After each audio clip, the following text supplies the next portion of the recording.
Congressman Paul Kanjorski, Democrat from Pennsylvania, joins us with some reaction to those comments and more. He is chair of the Capital Markets Subcommittee and also serves on the House Financial Services Committee. Congressman, good to have you back again. Right. You heard the discussion before that soundbite between Rick and Steve about mark-to-market. We're still waiting for some headlines from FASB, but you've been after them. Congress has been after them to do something.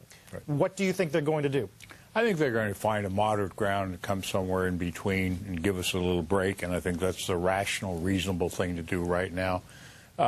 It's funny that Ken Lewis was discussing about, getting into contracts. Look, these are unusual, extreme times, and we're going to have to use our good sense and pragmatic judgment to guide our ship of state and economy through this rough tide. And the idea that everything has to be religiously correct is just not correct. Right. But but you've heard the arguments about contract law. I mean, once you start, where does it end, right? How do you rein in those instances where you leave it up to judgment?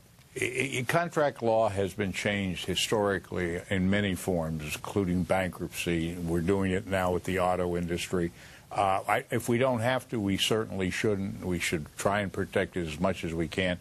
But in all regards, I think what's necessary is for us to realize and agree that we're going to pursue the end of resolving the economy, bringing back the credit, stabilizing the economy, and then we can get back to all the other rules and regulations that we'll talk to. On mark-to-market, here's what Arthur Levitt, the former SEC chairman, said. What disturbs me most about the FASB action is they appear to be bowing to outrageous threats from members of Congress who are beholden to corporate supporters, talking about the bank lobby who would like to see this thing done. Is that fair? Well, I don't think it's very fair. I know Arthur Levitt, and I like Arthur Levitt, but he's tending to jump to an extreme there. I was a great supporter of mark-to-market all during my congressional career, really. I've now changed because I think the exigencies of the time call for us to be adjustable in our judgment. And we did bring unusual pressure upon the regulators to make this adjustment, but they were just ignoring the problem.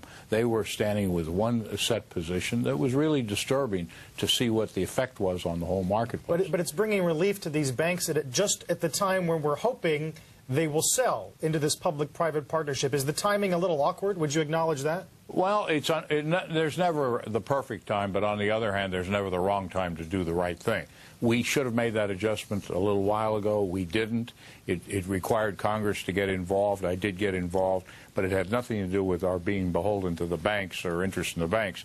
Our interest is a single interest. We want to save the American people from a devastating depression or extreme recession. I think we're on our way to doing that. We've done some unorthodox things in the last 6 months. We're going to continue to do unorthodox things until we get control of this economy. But I think we're on our way. And I'd have to say, Carl, it's a spring day here in Washington. I'm feeling good. The economy seems to be feeling good. The futures are higher. Let's enjoy ourselves, and let's not be as pessimistic as we tend to be. Well, that's sort of what Chairman Lewis said from Bank of America, is that the next few months, in his words, are going to be gut-wrenching. We're going to get some miserable jobs data. Yeah.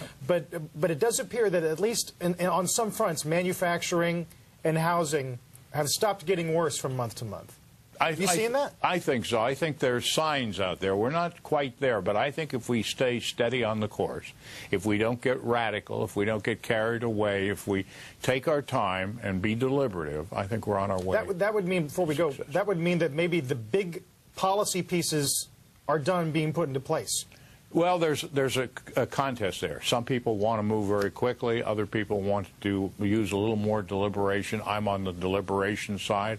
I think we do have to be very careful that we get the economy corrected as fast as possible, stabilize the real estate market. Those things are essential. Right. Free up the credit.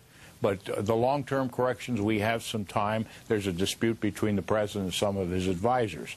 Whether we can do it in 6 months or a year or a year and a half, that's a question. I think we could probably come in somewhere in that measure, but it's certainly not something that's on a stopwatch. The most important thing is to get stabilized in the country. Right. Get optimistic. Smile, Carl.